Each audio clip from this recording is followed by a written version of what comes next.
kan tuh kayak gila ini sebenarnya mau dibawa kemana, gue udah gila duluan ngebacanya aja udah kayak gitu.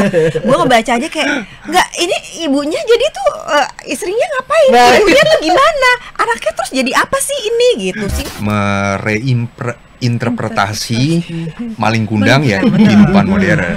Jadi memang susah ngomong emang reinterpretasi. Ya, sumpah gue nggak bohong, cateringnya mereka enak, lengkap dan sehat gitu bergizi ya. Dan ini ya itu harus standar MBG kayak gini nih ya, standar MBG.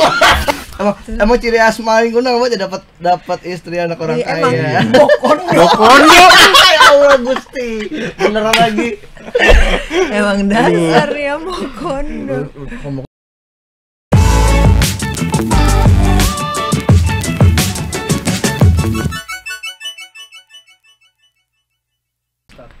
Halo Tribuners, balik lagi di konten Sepayang Sela bersama gue Bayu Indra Permana, dan di depan gue ada Rio Dewanto dan Faradina Mufti. Hai. Udah biar rame. Tepuk tangan semua padahal nggak ada orang. Hai Tribuners. Ada 2 juta orang yang nonton. Udah datang di siang yang sangat terik ini.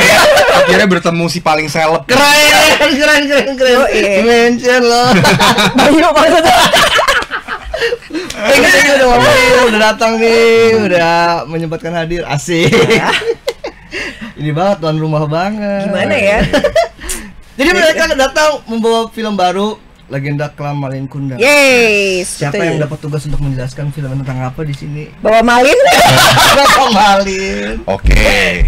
Jadi film ini film interpretasi atau adaptasi dari cerita rakyat yang sudah hidup berabad-abad di masyarakat Indonesia.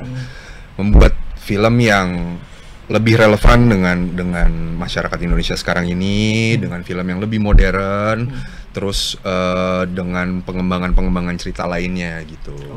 Kurang lebih seperti itulah. Kalau secara penceritaan gimana? Apa masih sama seperti Malin Kundang yang didongeng kah, atau ada sedikit perbedaan?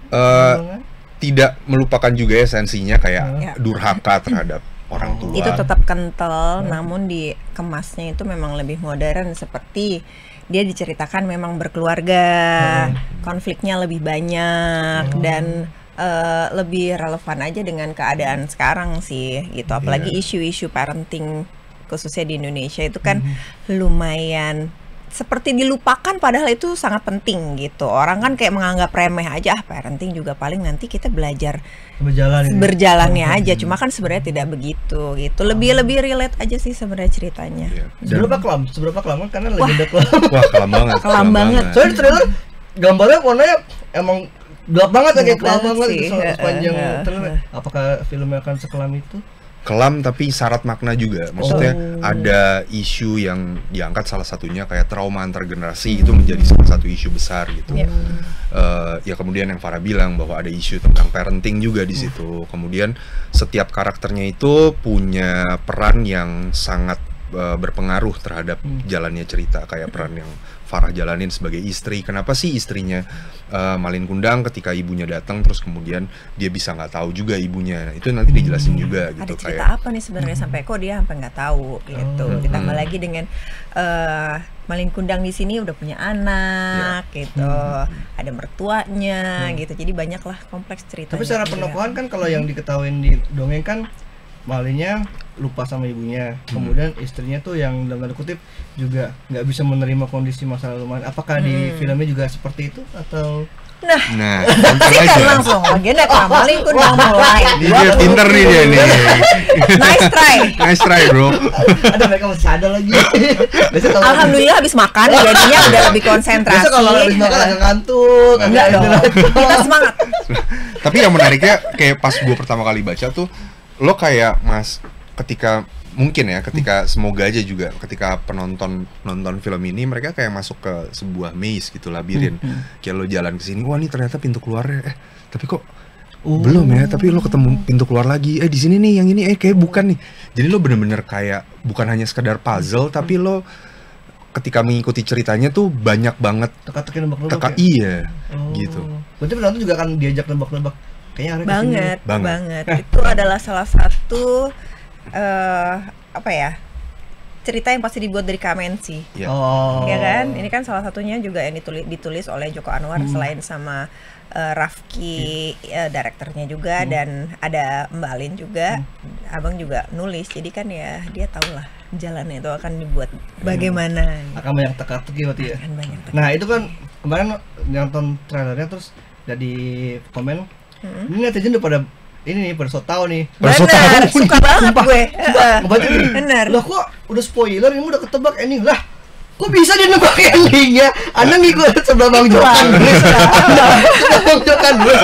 Harusnya kalau trailer mah enggak usah spoiler. Lah, kok bisa sih netizen ngomong kayak begitu? Kayak Menurut lo apakah itu jawabannya? cuman pas Si paling tahu tuh ya. Si paling tahu kan. Cuma pas aku nonton trailer kayak apa aja malah mikir ini mau dibawa kemana nih filmnya? Bener. Iya. Itu sama Iya kan? pikiran itu adalah yang gue pertanyakan saat gue membaca skripnya kayak. Padahal belum selesai loh ya. Gue baca belum selesai, masih dalam pertengahan tuh kayak gila ini sebenarnya mau dibawa kemana? Gue udah gila duluan. Ngebacanya aja udah kayak gitu. Gue ngebaca aja kayak enggak ini ibunya jadi tuh istrinya ngapain? Ibunya tuh gimana? Anaknya terus jadi apa sih ini gitu? Si Ini Malinnya Malia gitu. lupa, apa ingat, apa gimana? Apakah itu dunianya? Apakah itu dunianya siapa? Kok ini Gitu. bisa datang ke rumahnya gitu gimana? Tapi kalau di sini masih sebagai Malin karakter yang di film ini seperti apa dia? Gue memerankan sebagai Alif sebenarnya. Oh, Nah, bukan namanya Malin. bukan. Dan di dalam kalau nonton trailernya pun juga ada dialog bahwa ibunya ngomong, Oh iya, oke. Mama takut Ya kan? Alif Ya. seperti Ya. Malin Kundang, bahwa ya Malin Kundang hidup juga di kehidupan mereka tahu bahwa ada dan seperti masyarakat Indonesia pada umumnya kan. Nah ya Alif ini interpretasi Malin Kundang ya kehidupan modern. Jadi memang susah yang ngomong emang reinterpretasi. Nah, ya. Ribet banget sih.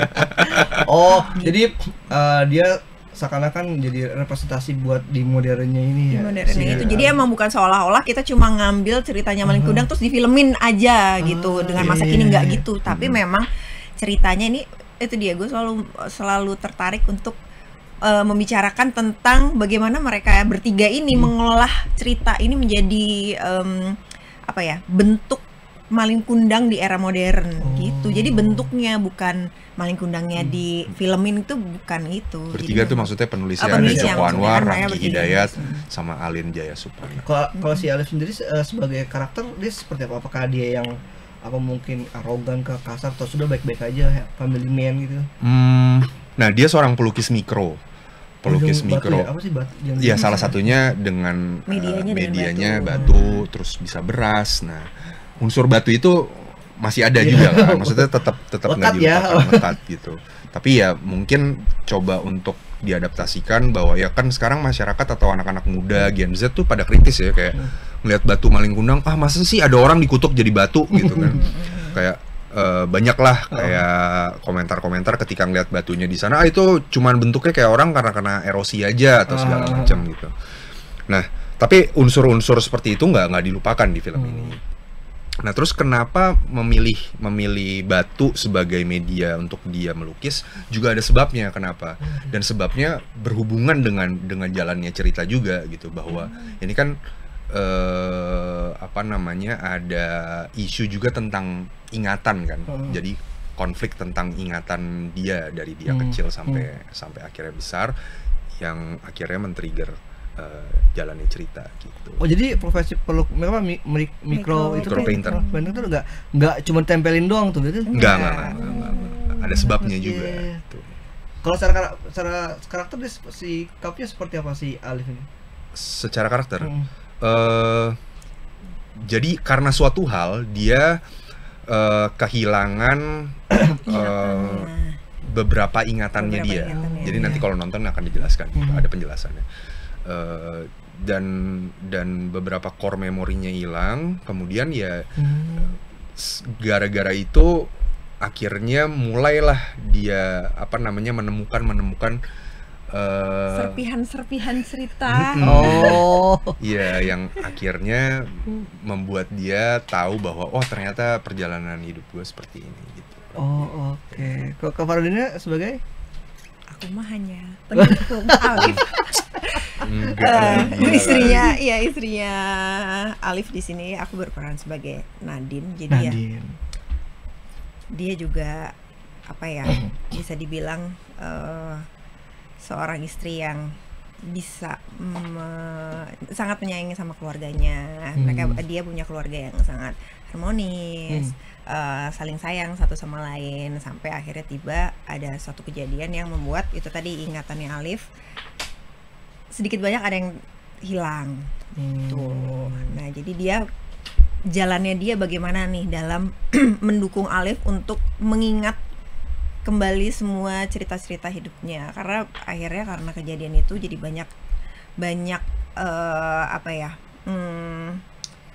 banyak sesuatu yang bermunculan yang dia juga bingung sebenarnya bagaimana sih nih, kenapa ini bisa terjadi sih gitu. Oh, dia juga ternyata kagetan juga. Kaget. Nah, disitulah dia berperan sebagai pendukungnya Alif nih untuk membantu dia mengingat kembali semuanya. Dan di samping itu dia juga punya masa lalu yang sebenarnya dia pendam sendiri gitu. Tapi apakah si Nadine ini menerima masa lalunya Alif? Loh, awalnya memang kan dia udah tahu bagaimana Alif itu. Tapi tanpa tahu, maksudnya dia menerima keadaannya dia sekarang ini, yang saat itu gitu. Cuma kan dia sama-sama kan, kalau misalkan di trailer kan dibilang kan kayak aku juga nggak pernah, aku belum pernah bertemu dengan ibumu sejak aku mengenal kamu. Nah, disitulah kode-kode yang akan membuka tabir kehidupan Alif.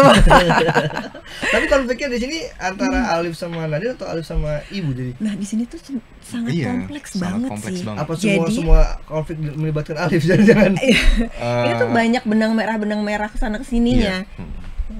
Ya, antara konflik antar keluarga intinya dia, konflik di kehidupannya Alif yang dulu gitu, yang akan dicoba untuk dibenahi lah. Ini sebenarnya akan bagaimana sih nih? Apa yang menantang Mas Ri sebagai Alif di sini? Yang menantang ya pertama ya pastinya dengan cerita folklore ini yang udah apa namanya, udah hampir seluruh masyarakat Indonesia tahu kali ya tentang cerita Malin Kundang. Itu cukup beban juga gitu untuk memainkan dengan versi modernnya. Terus yang kedua mungkin gimana untuk membangun cerita dari awal film sampai akhir supaya penonton bisa mengikuti alurnya dengan enak gitu.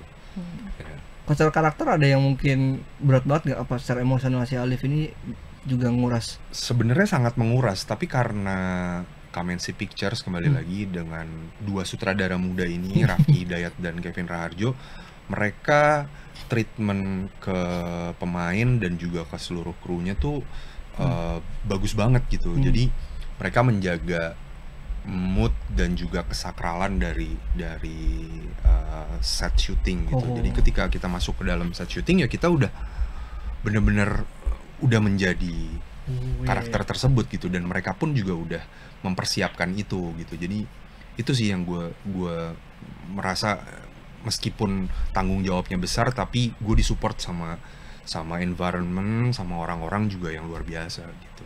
Khas banget KMNC ya, karena setiap yang datang ke sini pasti bilangnya begitu. begitu. Selalu bilang gitu. Susah tuh udah mendukung banget. Karena gue baru pertama sama KMNC. Oh, baru. Sama KMNC ya. Kalau sama Abang udah ini keempat. 3. 1 2 4. Ya 10 lah. Banyak banget. Sombong. 10 lah kira-kira. Apa oke. Padahal filmnya Joko baru berapa? kita soal experience gimana sama KMNC dibuat Mas Rio pertama kali ini rasanya? Nggak ada celah sedikit pun ya menurut gue. Mereka secara produksi tuh well prepared banget gitu. Kayak let's say hal kecil aja nih, gue sering ulang-ulang sih. Cateringnya mereka tuh enak banget bro. Sumpah gue nggak bohong, cateringnya mereka enak, lengkap dan sehat gitu. Bergizi ya. dan ini iya, itu harus standar MBG kayak gini nih. Ya standar MBG langsung baru model bakalan bergizi ya. Bergizi yang sungguhan gitu, dalam arti sesungguhnya. Ini berarti catering bergizi gratis. Iya benar. Dan itu kan hal kecil tapi itu kemewahan buat para kru kan. Benar. Iya kan, maksudnya lo apalagi sih yang bisa membuat kru juga nyaman gitu. Itu salah satunya ya dengan catering yang sehat ya kan, dengan catering yang enak. Terus ditambah jam syuting. Oh, Gak pernah gue lebih dari 14 jam. Bahkan sering 8 jam. oh iya? Iya, karena mungkin mereka persiapannya tuh Kayak kantoran ya. kantoran banget, bro. Udah gitu mereka bukan hanya punya storyboard, tapi mereka punya video board. Jadi setiap scene mereka udah take dengan krunya mereka, Astrada sama sutradara atau kadang-kadang sama Astrada 1-2 biasanya. iya. Nah, mereka acting jadi pemainnya. Hafal lagi dia. Dan dibacakan dialog per dialog ya. Jadi kalau misalkan ada satu aktor yang ada satu pemain yang dialognya panjang banget ya, udah hafalin deh tuh gitu. Jadi Dan mereka mereka jadi benar-benar udah- tahu sedetail itu. Iya, gitu. jadi mereka udah punya video board itu setiap scene. Jadi syutingnya lebih efisien kan. Betul. Lo udah nggak nyari-nyari lagi gitu dan nggak makan banyak waktu, energi dan sebagainya. Berarti kan tinggal fokus sama karakter kalian aja ya. Tinggal deliver aja berarti di lokasi. Iya, nggak perlu mikirin ntar gimana, nggak perlu Nggak tinggal usah. ngeliat. Oh ya udah begini. Jadi mereka kita juga sama-sama tahu kayak mau habis ini shot ini selesai. Nggak ada tuh. Yang mana lagi nih? Oh kayaknya gue mau coba kesini deh. Nggak ada tuh dan kayak gitu-gitu. Oh kayak lightingnya begini, nggak ada. Jadi mereka udah tahu lightingnya di mana, kameranya mau di mana, posisi pemainnya di Efisien, mana, efisien sangat banget. efisien dan Sangat. itu bisa menjaga selain mood juga kan kesehatan kita, energi kita juga kan kepake banget ya gitu. Gue bukannya mencoba membandingkan dengan yang lain ya, tapi buat gue standarisasi seperti ini penting juga sih untuk diaplikasikan Oh, ke iya, depannya. iya. Karena bukan hanya buat pemain aja, Betul, tapi betul, buat kru semua. juga mereka istirahat cukup. Mereka juga pastinya di suasana di lokasinya juga terjaga. Jadi standar moodnya, kesehatan. kesehatan. Standar syuting lah ya jadi ya. Ditambah Seandainya ya kalau itu ngelihat terjadi. perjalanan Kamensi kan dari siksa kubur, pengepungan di Bukit Duri, hasilnya kan luar biasa kan. Berarti sebenarnya bisa nih produksi film Bisa, Indonesia. sebenarnya. Bisa loh. Iya. Kayaknya benar-benar harus dilakukan. Cuma memang dengar dari teman-teman Kamensi pun persiapan mereka tuh jor-jorannya tuh luar biasa. Benar-benar dikulitin satu-satu gitu. Mereka Begitu. berarti prepare bisa berapa? Bener, bisa bener setahun kali, emang setahun sebelum mungkin ya? akan lebih berat di preparation daripada syuting ya. Karena emang bener-bener satu-satu one by one emang dijabarin banget gitu dari ya semua detailnya. Oke. Berarti kalau buat Kak Fardia menjadi Nadine di sini apakah sudah tinggal ngejalanin aja kah atau masih ada sedikit menantangnya secara Oh karakter? masih, kalau Masih. itu tetap itu Masih ada. sesuatu yang baru. Karena setiap kita bikin karya itu pasti berbeda dengan yang sebelum-sebelumnya kan. Dengan kepribadian karakter ini yang berbeda, emosinya berbeda, sikapnya juga berbeda, itu yang mesti harus diolah lagi tetap. Cuma lagi-lagi ya memang karena persiapannya dari Kamensi itu juga sudah bagus, jadi ke kitanya tuh ngejalaninnya tuh gampang banget. Seperti SOP-nya yang selalu aku bilang di Kamensi, kalau ke pemain-pemain mereka selalu menyediakan si karakter sheet-nya itu tentang satu karakter itu. Udah dijabarin lahirnya kapan, bulan apa, bintangnya apa, itu Kas kan Bang Jokan di sini. dari sekecil itu aja kita bisa ngebaca karakter ini tuh seperti apa sih sifatnya gitu dari si zodiak itu sendiri. Terus peristiwa-peristiwa penting dalam hidupnya si karakter ini tuh apa sih gitu. Apa ada peristiwa pentingnya Betul, juga? Detail. ada. Jadi kayak Dan misalkan itu bukan di pemain inti aja ya. semuanya. Karena gue setelah ini kan gue ikut proyeknya dan gue hanya 1 atau 2 scene itu. Ada karakter sheet itu ada, gue dikasih. Jadi emang udah dipersiapkan banget gitu. Mereka udah mempersiapkan tiap karakternya, ya mereka tagu mau apa. Ya dari situ kemudian tinggal kita kembangin. Kalau kita Betul. punya ide, ya kita diskusiin gitu. Nih enaknya wawancara yang habis syuting sama Bang Jokan atau Kamensi, ceritanya banyak nih kayak gini nih. Ini biasanya dikit ceritanya. Gimana ya? Pokoknya Lo yang nanya terus ya sampai Nanya kehabisan terus ya. pertanyaan. Iya. pokoknya menyenangkan dah. Gitu. Kita emang bawel aja kayaknya. Iya. Emang kita karena ya pengen semua- banget ditanya, jadi kita jawabannya tuh panjang gitu. Meskipun gak ditanya kita juga pengen jawab aja kok. bagus. Udah siap promo berarti. Ya Nah, tapi kalau- begitulah. Tapi ketika syuting keseruan apa yang akhirnya selain mungkin emang lokasi yang udah ngedukung banget, tapi apa emang sekelam itu kan sama syuting atau emang menyenangkan aja?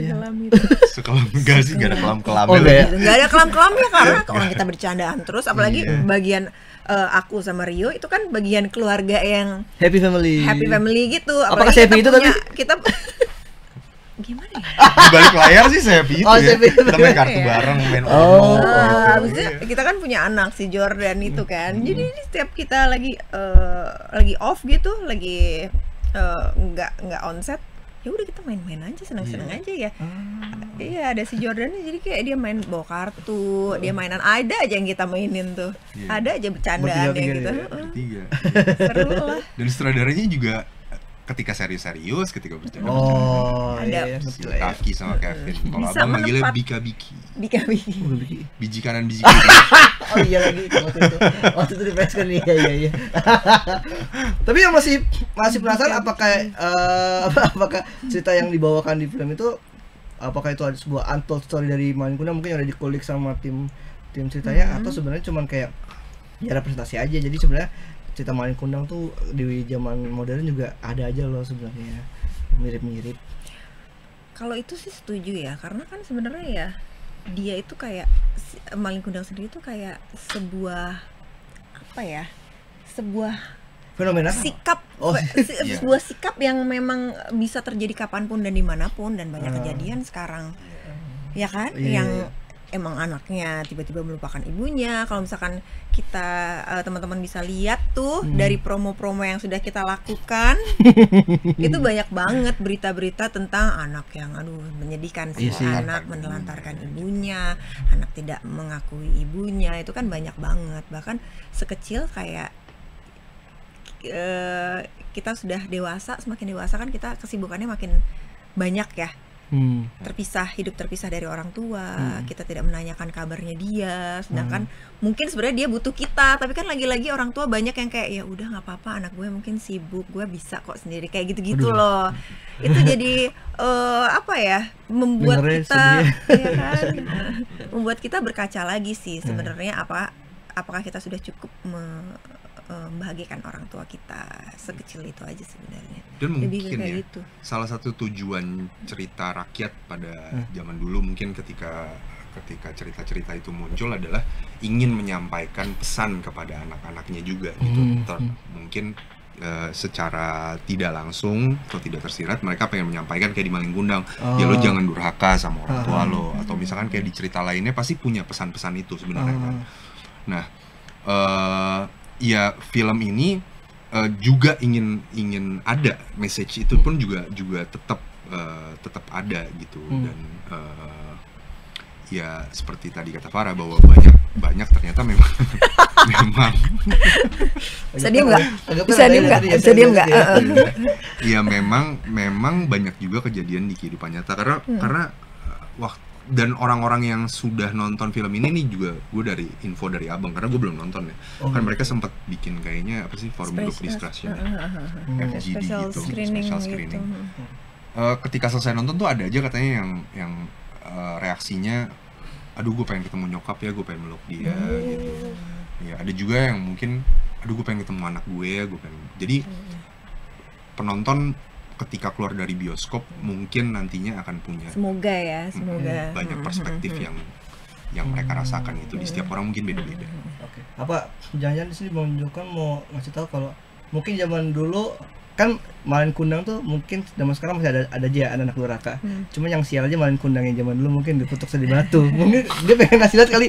Sebenarnya kutukan bisa macam-macam loh, nggak cuma jadi batu. Mungkin sebuah hal-hal buruk kayak gitu kan sih mau disampaikan di film Itu ini. juga sih, mungkin kan kalau misalkan kita bisa berpikir lagi ya sekarang, ya masa iya sih beneran jadi batu gitu. Apakah batu itu kan hanya sebagai Simbol apa aja ya, lah yang simbol punya, aja simbol. sebenarnya. Mungkin ya yang terjadi sebenarnya ya nggak jadi batu, cuma lo memang ada teguran dari Tuhan lo apabila lo memang ya nggak menghormati atau tidak bersikap kurang ajar sama orang tua lo, akan bagaimana gitu kan. Dan sekarang lebih relevan aja sih dibikin nanti bagaimana sih sebenarnya, apa sih yang terjadi sama si Malin Kundang sekarang ini nih gitu. Dan anak durhaka terhadap orang tua gitu. Tadi balik lagi ke yang gue bilang ada tema intergenerational trauma atau trauma antar generasi. Nah itu kan sebenarnya trauma yang dibawa oleh orang tua merasakan hal yang negatif, kemudian perasaan itu secara tidak langsung diturunkan ke anaknya tanpa dia sadari. Nah sehingga anak itu kemudian membawa rasa trauma itu lagi dan mungkin melakukan hal-hal durhaka gitu. Nah kemudian mungkin diturunkan lagi ke anaknya gitu atas perlakuannya dia. Tanpa sadar ya, tanpa sadar, iya kan. Ya mungkin contoh ekstrimnya kayak di negara-negara konflik yang berperang gitu. Mereka banyak tuh hal-hal kayak gitu karena mereka merasakan tekanan dari peperangan, kemudian dibawa terus ke generasi-generasi berikutnya gitu. Oke. Kalau misalkan di sini berarti lebih banyak dramanya, atau mungkin ada unsur kekerasannya juga kah, atau konflik-konfliknya? Enggak gitu, lembut. Dan kasih sayang. Oke, ternyata udah deg-degan aja ya, tapi ya belum kelihatan sih, tapi ya belum kelihatan banget sih, tapi ya. Ya memang begitu aja kok. Oh iya, kayak nggak mungkin kalau kan gitu-gitu doang. Kan drama.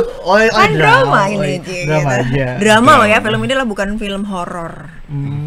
Karena Ya, takutnya orang ekspektasinya ini horor nih, jadinya horor nih, enggak sih. Drama, psychological thriller. Itu sih ya, makanya dibikin nebak-nebak, dibikin penasaran kemana. Kayak ini pasti si ibunya ini nih, atau ini si ini nih, ternyata kok bukan gitu, bukan loh ternyata gitu. Kalian ketika ditawarin sama Kamensi untuk proyek ini gimana? Langsung oke apa? Baru bilang A aja oke.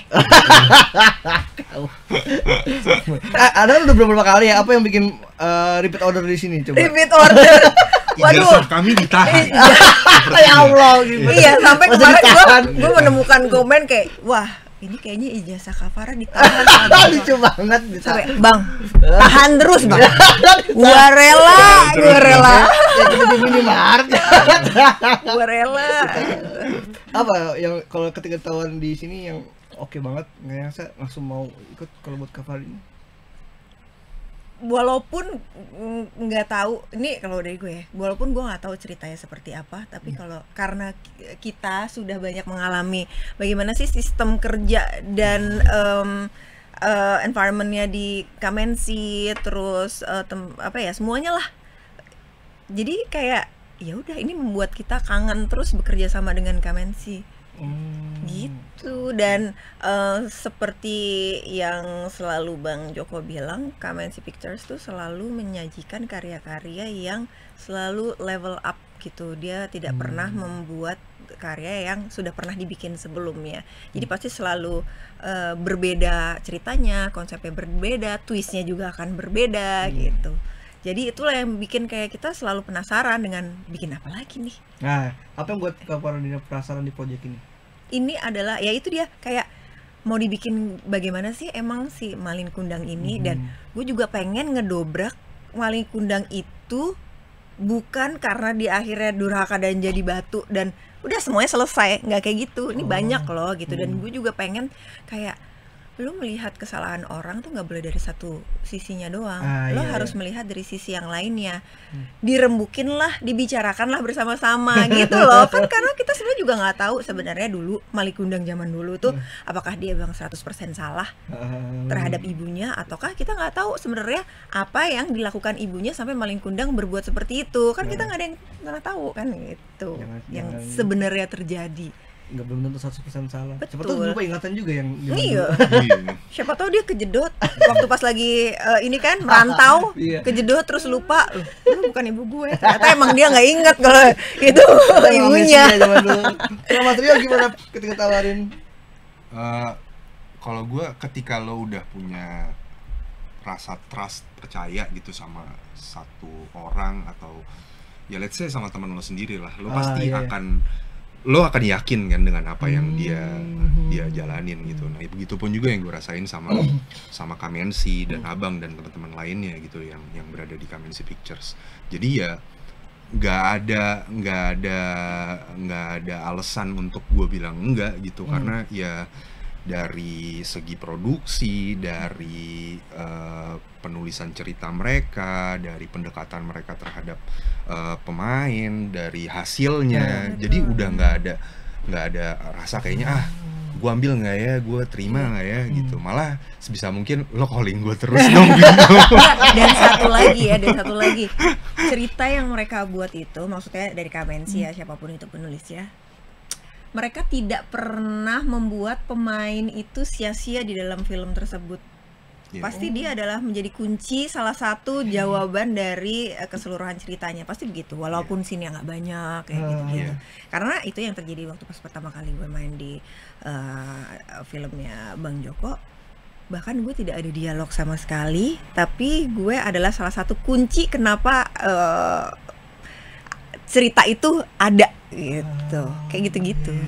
Jadi selalu aja ada yang menarik dan unik dari cerita.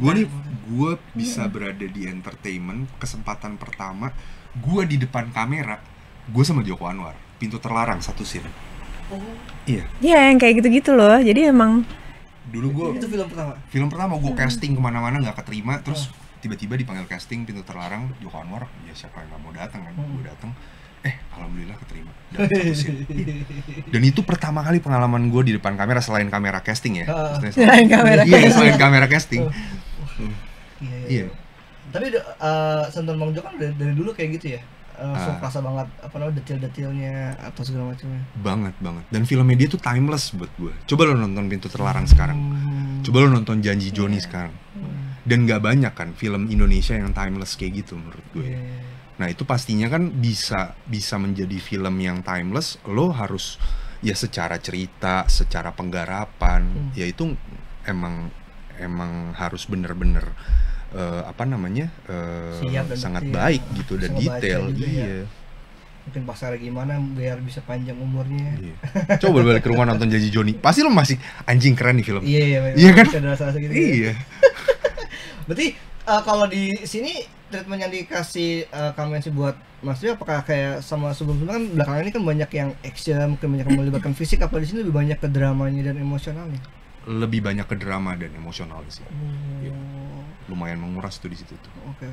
Berarti kalau buat Mas Rio lebih capek mana? Capek guling-gulingan, tonjok-tonjokan apa teriak-teriak? Capeknya beda lah, capek. Oh, capek beda. Ya, capek juga. Capek hati tuh kadang-kadang juga capek juga.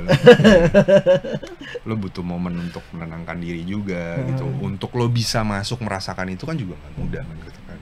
Kalau kayak macam sama karakter ibu gimana kan kayak nggak tahu sih apakah akan banyak juga di film ini ya, sebanyak apa? Cukup banyak dan ibunya Mbak Foni Anggra ini bagus banget. Ya. Gue suka banget sih acting, bagus banget. Langsung ngeblend gitu kan atau apa gimana? Langsung ngeblend dan gue beberapa kali memang udah pernah kerja bareng gitu. Cuman yang intens memang hanya baru di film ini gitu, gue intens sama dia banyak. Bagus banget ya, iya kan? Apakah latarnya juga Padang juga nggak sih atau mungkin? Iya. Oh, dua-duanya kalian atau misalkan Alif doang? Enggak, cukup Alif doang. Alif doang. Kalau Nadine ada background ini juga pekerjaannya juga atau dia ibu rumah tangga aja atau dia wanita kan? Dia tuh mewarisi usaha bapaknya juga sih, jadi memang orang kaya. Emang bisa dilihat maling kundang juga. Kapan lagi aku syuting jadi orang kaya? Kapan juga, lagi gue syuting, rambut gue ditata, makeup gue di touch up. Terus pakai baju bagus. Ini film ketiga sama Kamensi. Iya. Enggak dong, kan 4. Iya, berarti sebelum-sebelumnya oh iya juga. Iya, jadi orang susah. Iya lagi baru Oh iya. Iya. Kapan lagi ditanya? Ke sebelah jadi orang kaya. Jadi orang kaya. Emang ciri khas maling kundang apa dapat istri anak orang kaya. Bokono. Ya Allah Gusti. Beneran lagi. Emang dasarnya Bokono. Bokono ngapain ngukis-ngukis batu? Iya. Kurang kerjaan. Batu lagi ngukis.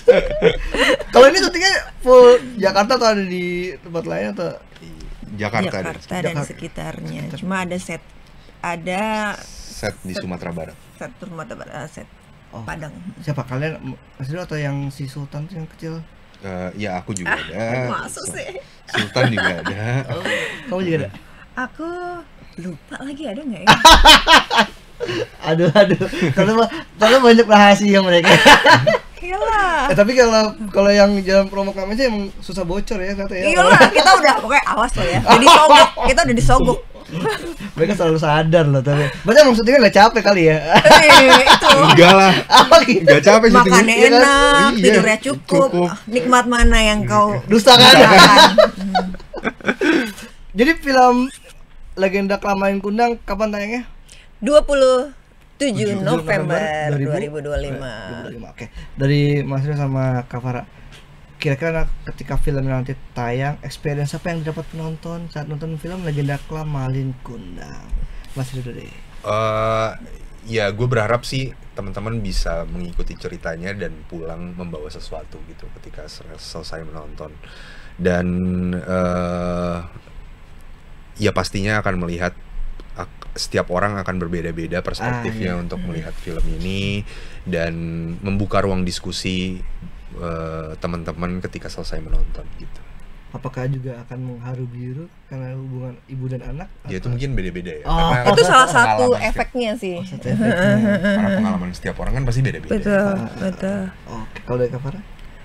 Bisa membuka perspektif baru sih terhadap cerita Malin Kundang itu sendiri, karena sebenarnya Malin Kundang itu ya luas dan bisa mempresentasikan banyak hal gitu.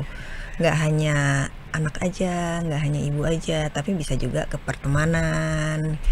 Oh, pertemanan juga ada Malin Kundang? Iya, siapa tahu kan. Waduh. Ya emang kurang ajar sama temennya, banyak lah maksudnya. Lebih ke kayak gitu sih, lebih bagaimana kita bersikap sebagai manusia, bersikap ke manusia lainnya, lebih memanusiakan manusia aja. Manusia itu dia. Oke. Jadi buat teman-teman Tribuners, jangan lupa nonton film Legenda Klam Malin Kundang tanggal 27 November 2025 di bioskop. Thank you buat Mas Rio dan Kak Farah udah sama-sama. Terima kasih. Thank you udah sharing-sharing, udah cerita-cerita. Jadi buat teman-teman Tribuners, thank you udah nonton konten Spyensat. Jangan lupa tonton terus konten-konten tribuners.com lainnya, dan sampai jumpa. Bye. Bye. Download Tribun X sekarang, menghadirkan lokal menjadi Indonesia.